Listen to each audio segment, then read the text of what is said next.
પહેલા તો હું ભજન જ ગાતો હતો. એક જગ્યાએ અમે ભજનમાં ગયા હતા ને, તે હું ભજન ગાતો હતો. વારું મારા વીરા રે સંગ નો કરીએ નીચનો, એક જઠીરામ બાપુની રચના છે. એમાં એક ભાઈ પૈસા નાખવા આવ્યા.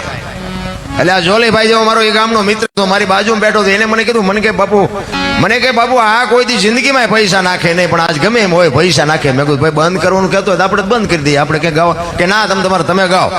ઘડીક જોતા બીજી વાર પૈસા નાખવા આવ્યો. પછી અમારો રાઉન્ડ પૂરો થયો, અમે બહાર ગયા. એ અમારી વાય આવ્યા. એટલે મારા મિત્રએ પૂછ્યું કે તું જિંદગીમાં કોઈ દી પૈસા નો નાખ ને તું આજ કેમ પૈસા નાખતો?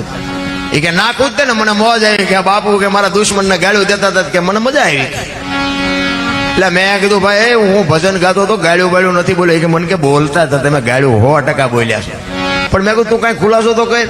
એ મને કે તમે નહોતા કહેતા કે વારું મારા વીરા રે સગનો કોળી નીચનો. મેં કીધું સગનો કોળી નીચનો નહીં, સંગ નો કરીએ નીચનો. આ નોખા પાડ તું અમારા વહા ભંગવી નાખી.